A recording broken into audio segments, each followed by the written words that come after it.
Protocolo legalista. Eu falei, olhando de lado. Naquele mesmo esquema, né? Perguntas, não problematizações, né? Na medida do possível, claro, de maneira sintética, objetiva e pertinente. Perguntas, críticas, observações, mas sempre vinculadas a isso.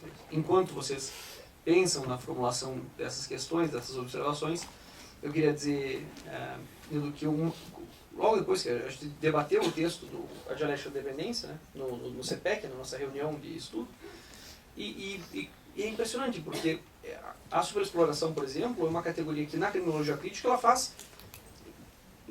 ela explore temáticas, né, porque você pode analisar, por exemplo, o proibicionismo, né, à luz de um programa que foi imposto ao Brasil contra certas substâncias que já foram a base da indústria química e farmacêutica mundial, como a cocaína, por exemplo. Né? E o Brasil nunca fez um debate, nunca discutiu se tinha potencial ou não para pegar drogas locais, ou enfim, e produzir isso, e produzir, enfim, integrar a indústria e desenvolver medicamentos, né? Simplesmente veio o receituário pronto do que nós deveríamos considerar crime. A Constituição de 88, nisso, dá um golpe antidemocrático na população e diz que o tráfico será crime hediondo.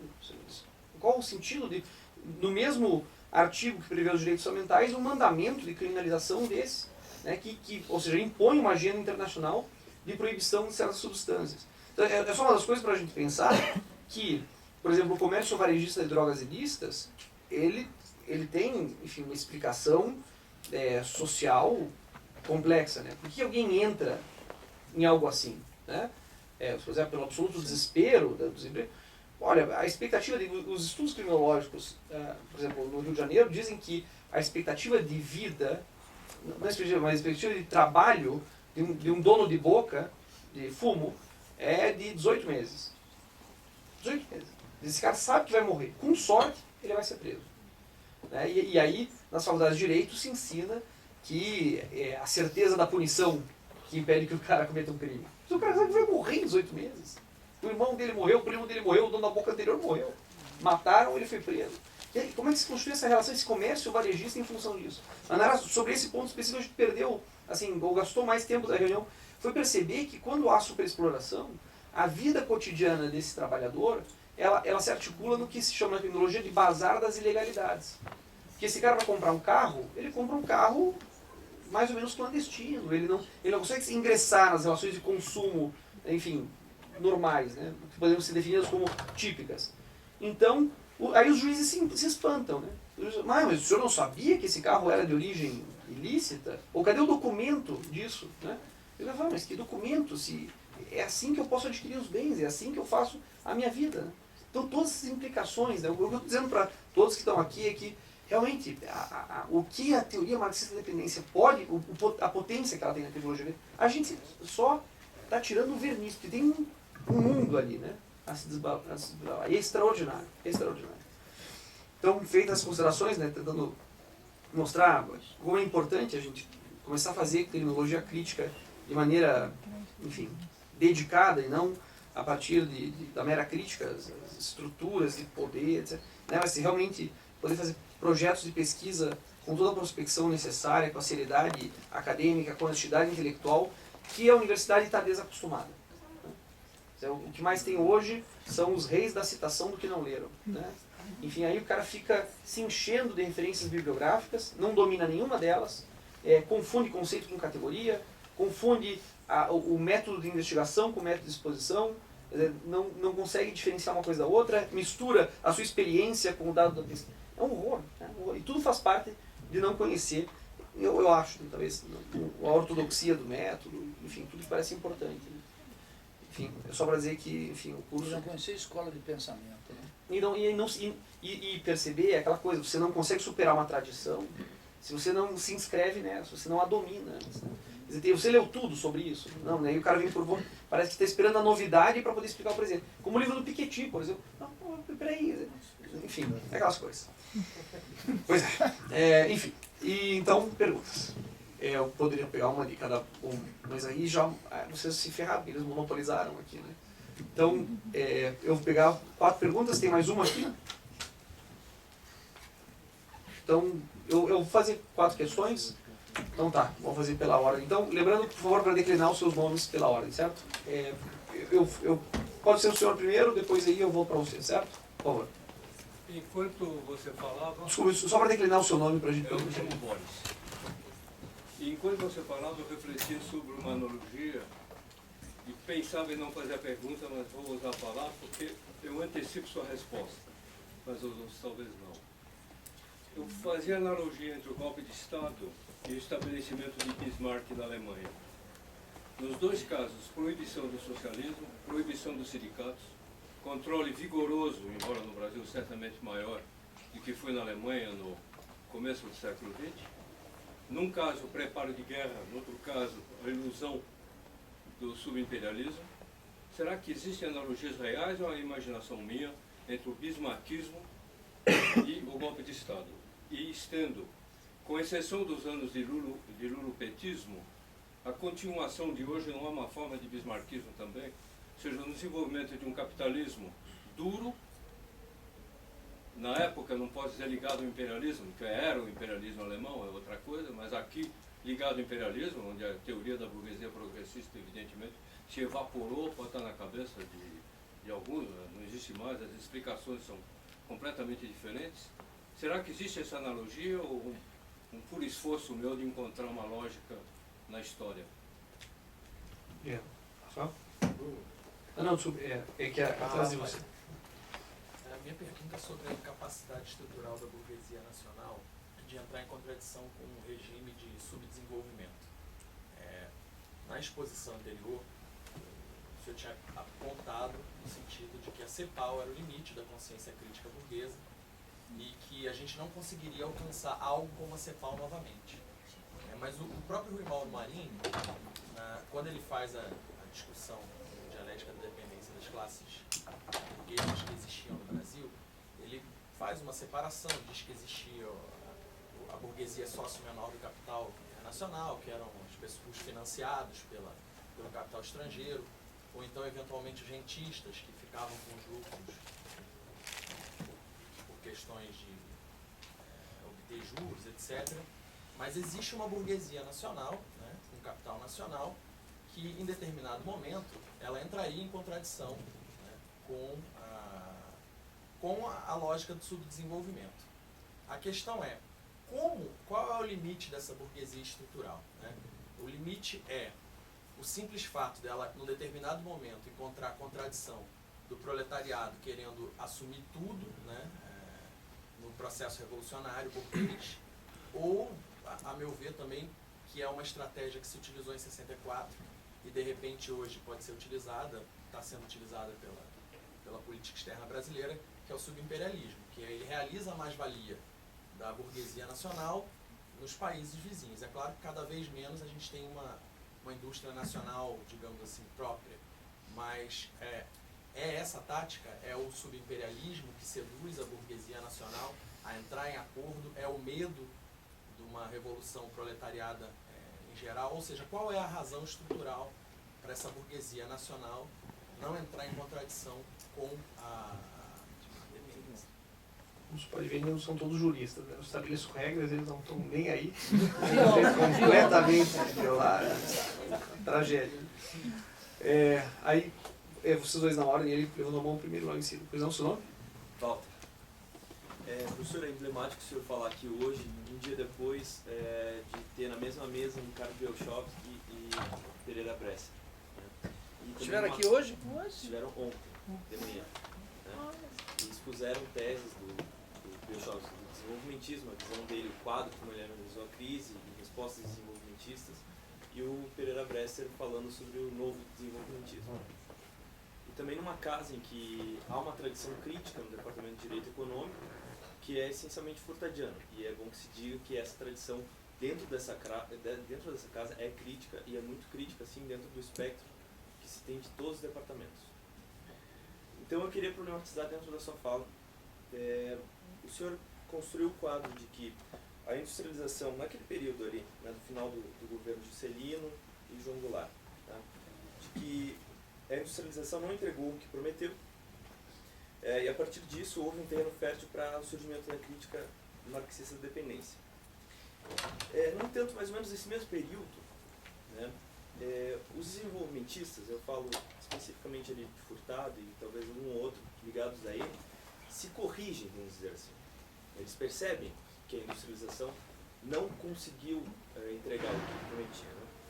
E então eles fazem também uma distinção entre o conceito de modernização e desenvolvimento, né? Há essa distinção. Então, logo após a tentativa das reformas de base, vem o golpe. Logo após, né, quando se tenta mudar, quando se muda, né, a lei de remessas, quando se tenta fazer uma reforma agrária, vem o golpe. Então, eu queria lhe perguntar, para problematizar, se a gente ainda pode dizer que houve uma ilusão, né, estruturalista, ou se foi uma derrota política autêntica e não teórica, né? Porque esse desenvolvimentismo, desse quilate, nunca mais teve chance na história. O consórcio petucano não pode se... eu acredito que não se pode dizer desenvolvimentista como foi, por exemplo, Juscelino ou João Goulart. E nesse caminho eu já engato a segunda pergunta, que eu acho que é essencial que se discuta, né, essa correlação teórica e política. Dentro do seu amigo lá no YouTube, colocam os seus vídeos do lado dos vídeos do Ciro Gomes. Aí eu pergunto, o que o senhor acha do Ciro Gomes?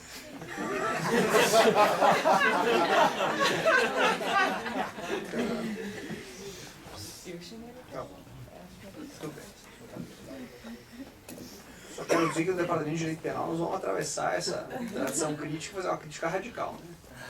Nós vamos começar na tradição crítica, mas nós vamos meter os dois pés no peito, né? Não é possível. Né? Não posso fazer isso sozinho, né? Depende dos meus colegas de departamento, do seu entusiasmo, mas se existe alguma tradição crítica, né, preciso potencializá-la, né? Afinal, essa faculdade não é exatamente conhecida, né, por ser uma matriz crítica, pelo menos em matéria penal. Em matéria penal, com certeza, não.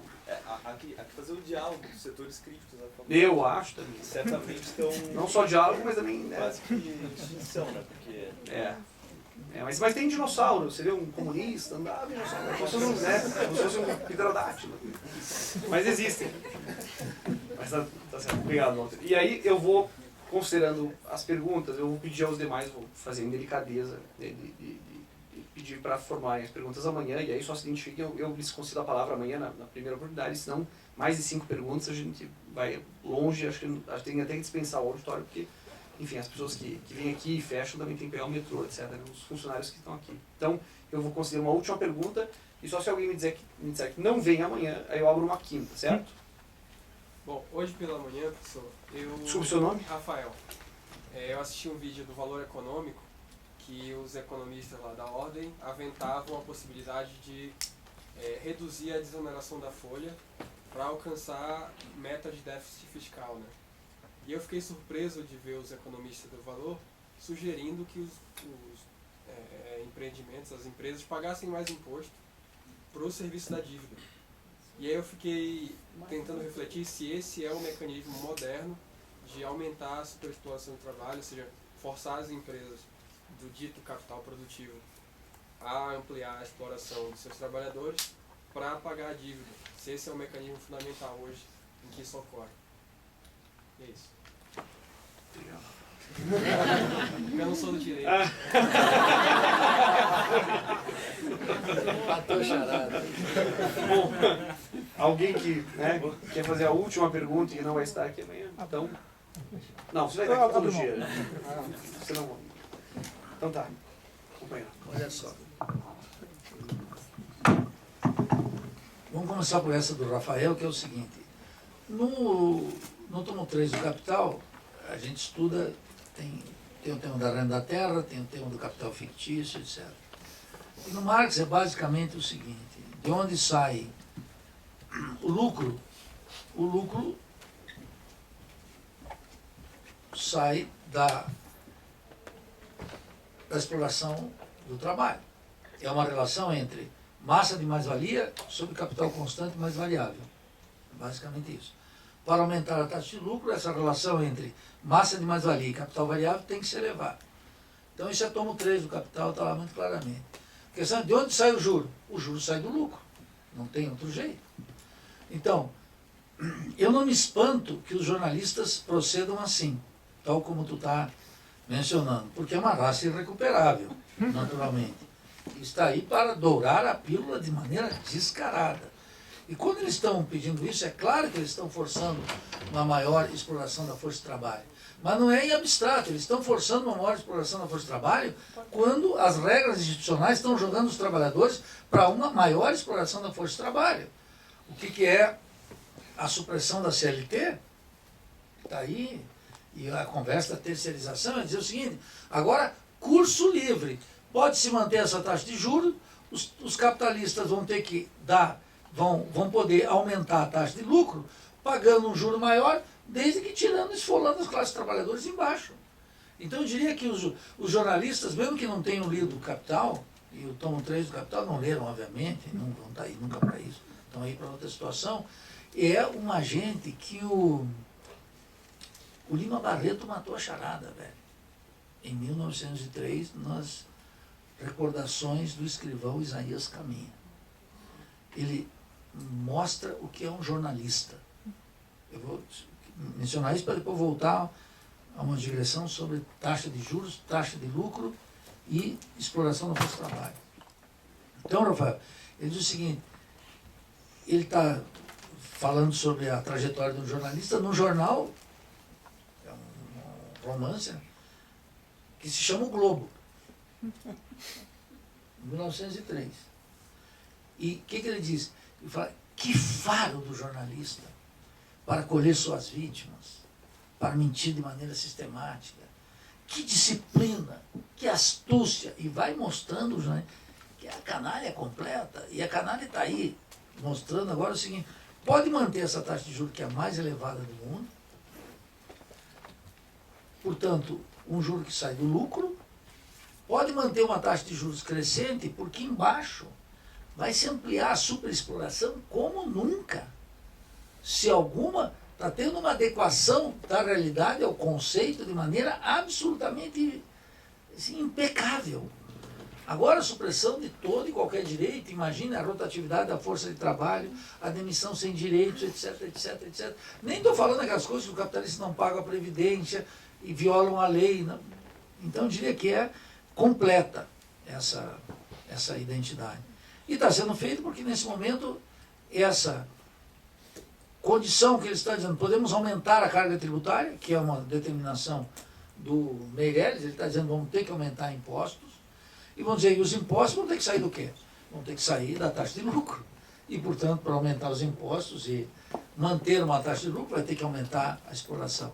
E o Meirelles já está dizendo aí, há uns 2 meses, talvez volte a CPMF, vamos ter que ter aumento de imposto, etc. Ele está dizendo para os capitalistas, vocês vão ter que tirar o couro da rapaziada, e mais, apoiem todas essas reformas aqui, porque é a única forma que vocês têm de manter a taxa de lucro imóvel e aumentando a carga tributária. Não vai ter outra.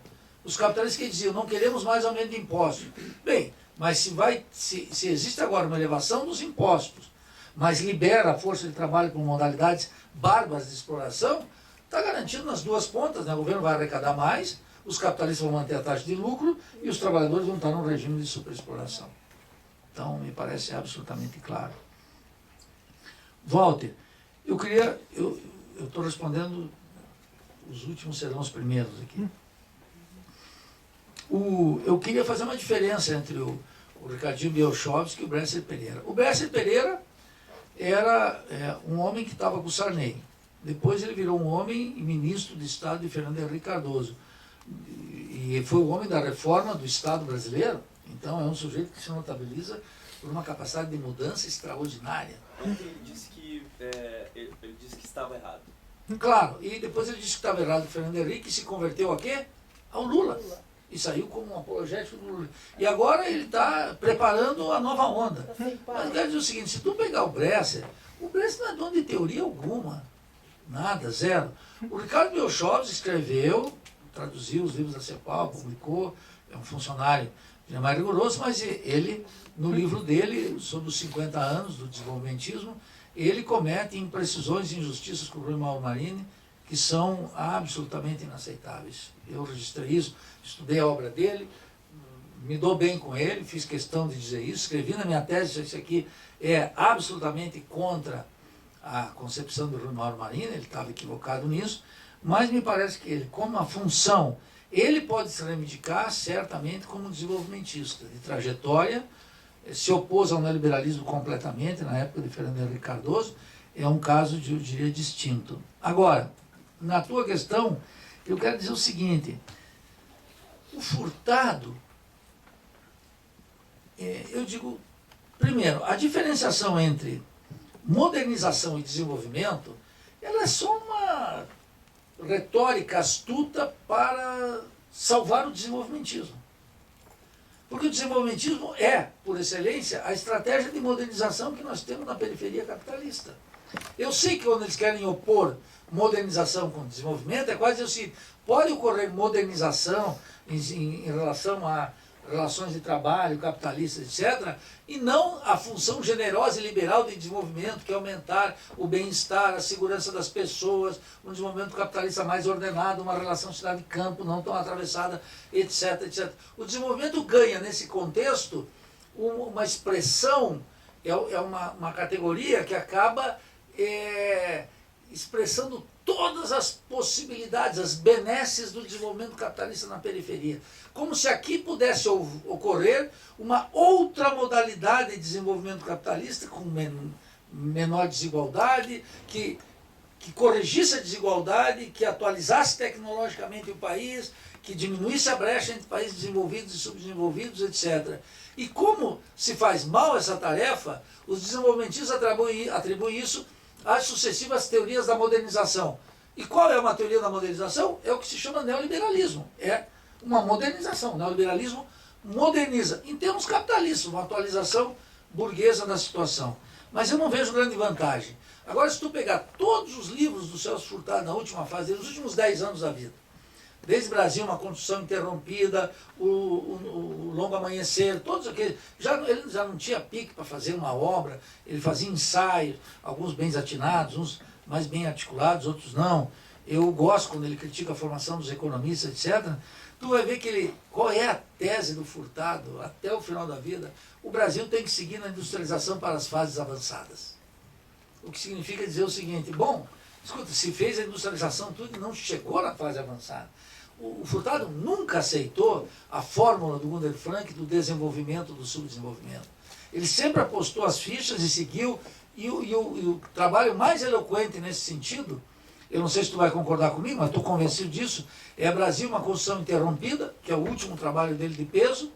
E, digamos, de peso é um ensaio, deve ter ali umas 80, 90 páginas, é o mais ambicioso, e aí tu chega naquele Brasil, construção interrompida, e ele não... E eu quero dizer o seguinte, o Furtado foi corajoso em algumas coisas, sofreu as discriminações todas, não era um sem vergonha, um cínico total e completo, não era um apologista.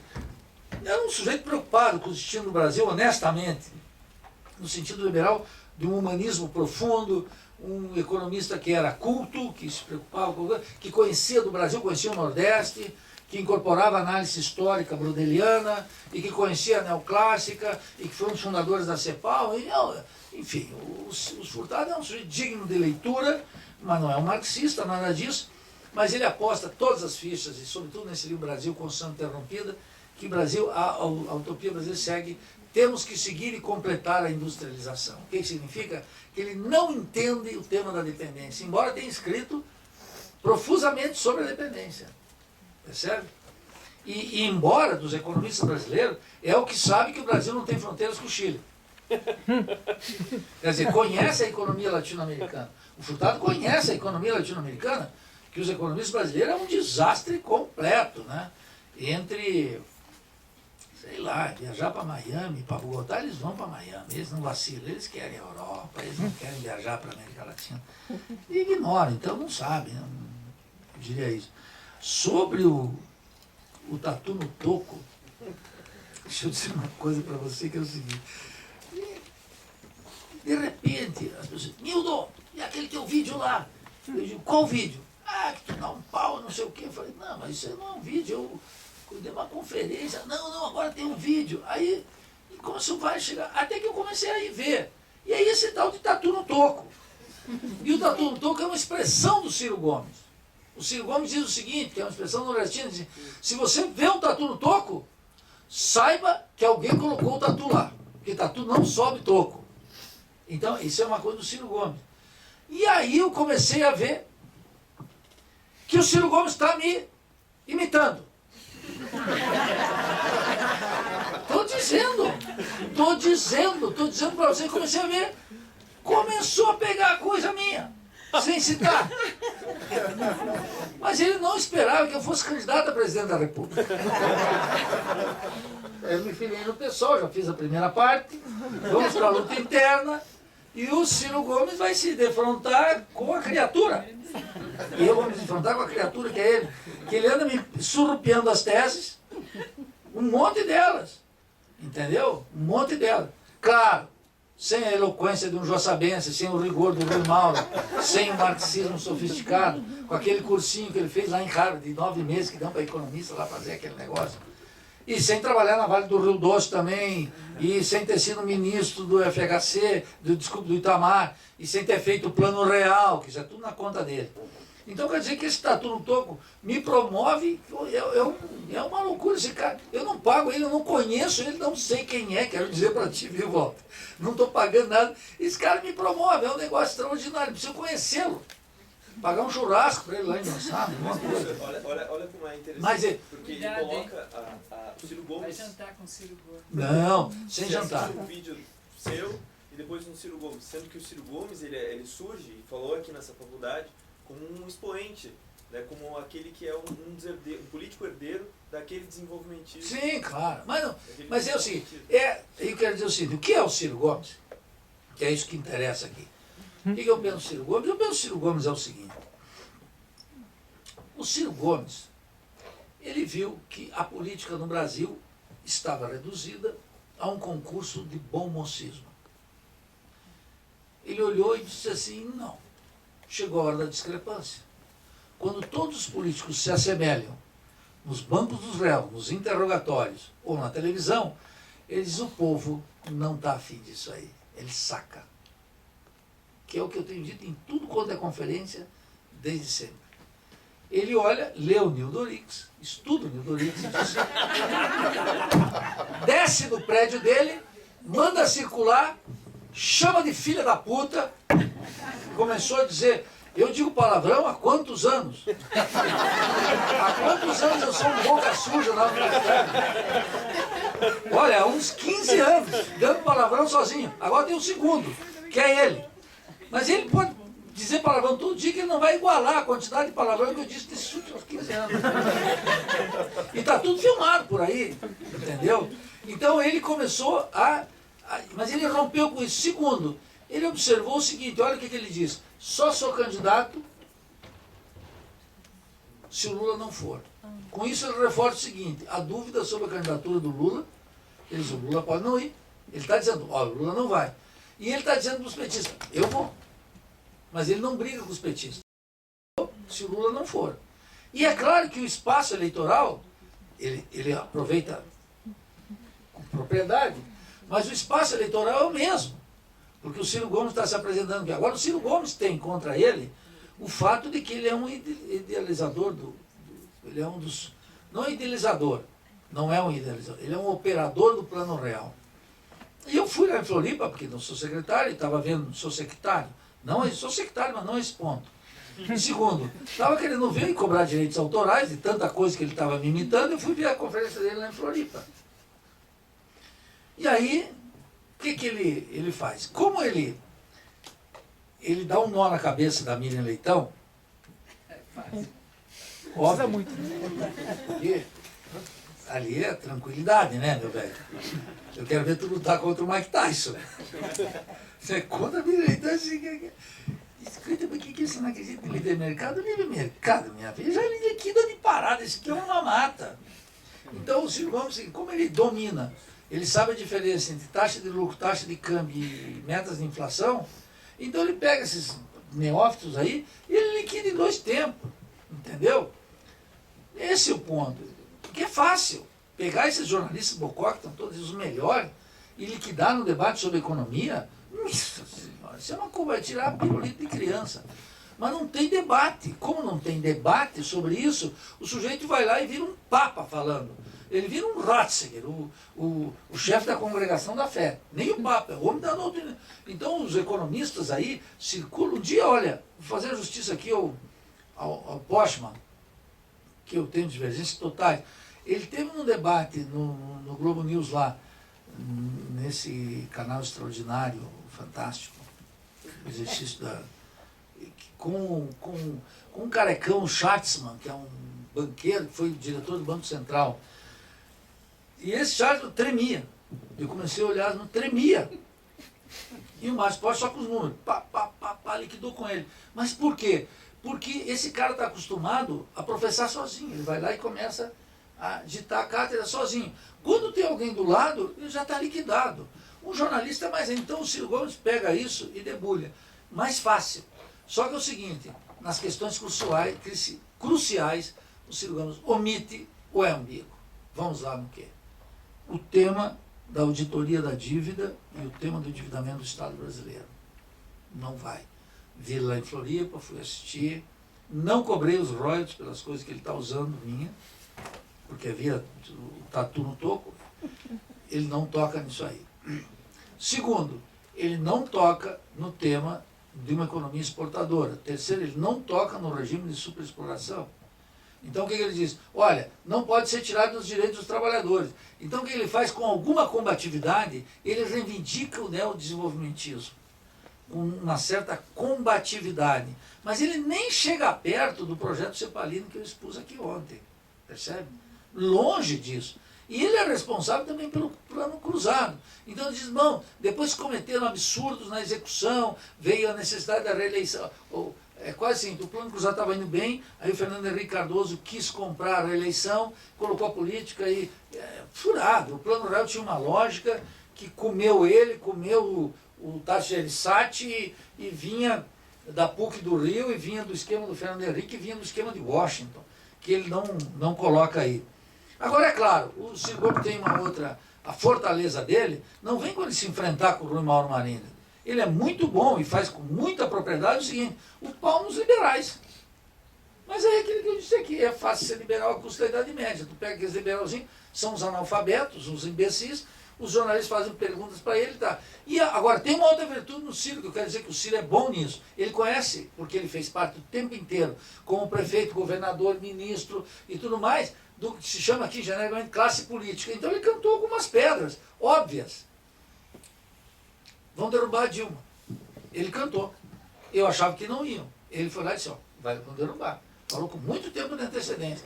É claro que ele diz o seguinte, olha, não faça acordo com essa banda suja do PMDB, não faça... Isso é tudo virtude do Ciro. Mas isso aí todos nós diziam, mas ninguém escutava, cara. E tem um monte de gente dentro do PT que dizia também, é uma loucura, não faz. Te dou um último exemplo, que é a minha vantagem em relação ao Ciro, por isso que eu peço o teu voto, que é o seguinte, durante todo 2014, eu participo do programa lá o Faixa Livre lá do Rio de Janeiro, falando sobre a América Latina, divulgo lá no Facebook, os negócios. Então o que eu disse, durante todo 2014 as eleições, aqui tem um único programa, que é o programa de ajuste, tocado, defendido pelo Aécio, em maneira de choque, e pela Dilma, de maneira negociada. Foi a Dilma na Confederação Nacional da Agricultura, ela disse muito claramente, olha, o que ela disse em última instância? Aqui é o seguinte, vai ter que ter ajuste, mas vai ter que ter negociação. Não pode ser numa pancada só. E foi o que ela pensou que ia fazer. O que interrompeu esse plano foi que a crise se aprofundou. E a crise se aprofundou e a burguesia diz assim, não vai ser de forma negociada, vai ter que ser rápido já, a taxa de lucro está em ameaça, não vamos ficar com conversinha mole com o sindicato, vamos botar para passar o rodo, entendeu? E tiraram ela. Mas ela estava dizendo muito claramente lá, o encontro dela e do Aécio, cada um falou uma hora e saíram, foram juntos, na Confederação Nacional da Agricultura, foi muito claramente estabelecida. A Dilma dizendo, vamos fazer os ajustes de maneira negociada e com tempo.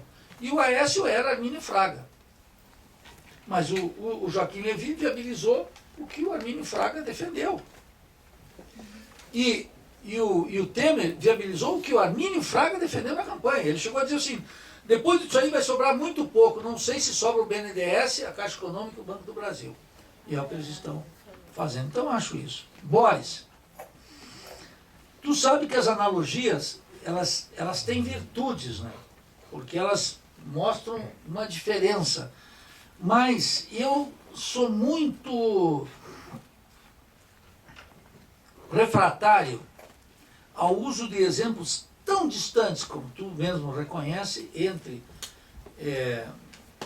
Bismarck e 64. Por exemplo, aqui no Brasil, o Marini trabalhou o conceito, né? Como é que chama? De Napoleão. O bonapartismo, né?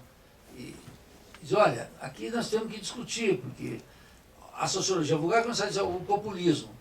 E o Marini disse assim, não, para aqui, aqui tem um fenômeno que é o bonapartismo. E sugeriu alguma coisa, nunca desenvolveu. Agora tem um trotskista que é o Millet, não lembro o nome dele. Não, Michel. Não. Um outro, que ele escreveu sobre o bonapartismo no Brasil. Uma interpretação da ditadura e tudo isso. Queiroz. Oi? Queiroz. Não, também não. Ele tem um livro com esse título. Mas já vou lembrar aqui o nome dele, eu te digo antes de sair. E começou a trabalhar isso. Eu quero dizer assim, a dificuldade de trabalhar um conceito dessa natureza do terreno da política é diferente da teoria, mais-valia, valor, é diferente de um conceito próprio. Então, tu sabe, é claro, nós podemos dizer assim, claro que a ditadura realiza, digamos assim, numa via quase prussiana. Os gramscianos começaram a dizer, a via prussiana ou não, Carlos Nelson? Como o Carlos Nelson tentou usar, a única coisa que eu acho que ele foi feliz foi na categoria transformismo, para analisar a transição da ditadura para a democracia. Por isso que eu acho que eu diria que eu não conseguiria estabelecer isso, porque são universos tão diferentes, que quando nós encontrar alguma semelhança, quase encontramos aqui, ela é quase, no fundo, inútil para explicar aquilo que é nosso. Né?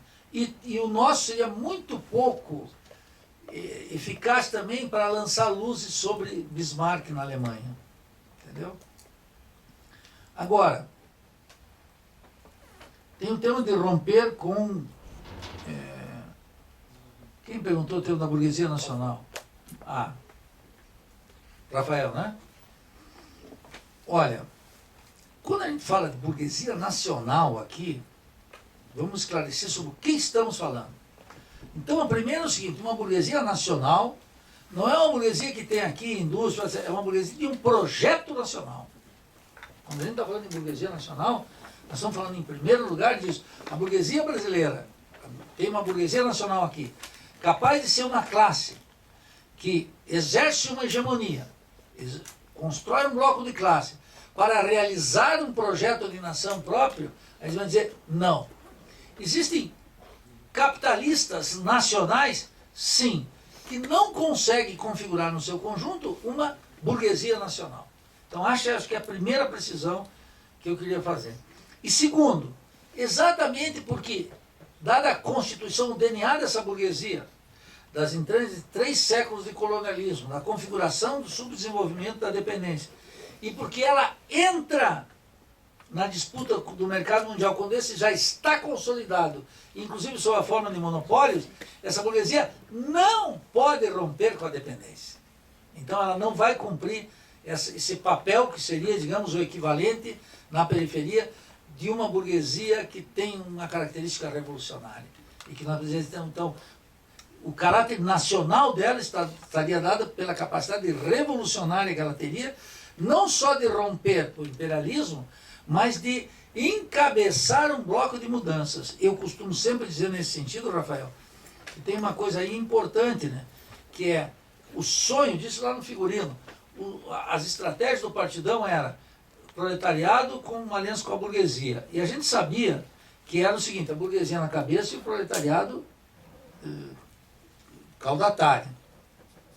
A eleição do Lula fez uma coisa maravilhosa, colocou o operário na cabeça e de vice o Zé Alencar, que era um burguês industrial da indústria têxtil, que tinha na Coteminas 24 mil trabalhadores.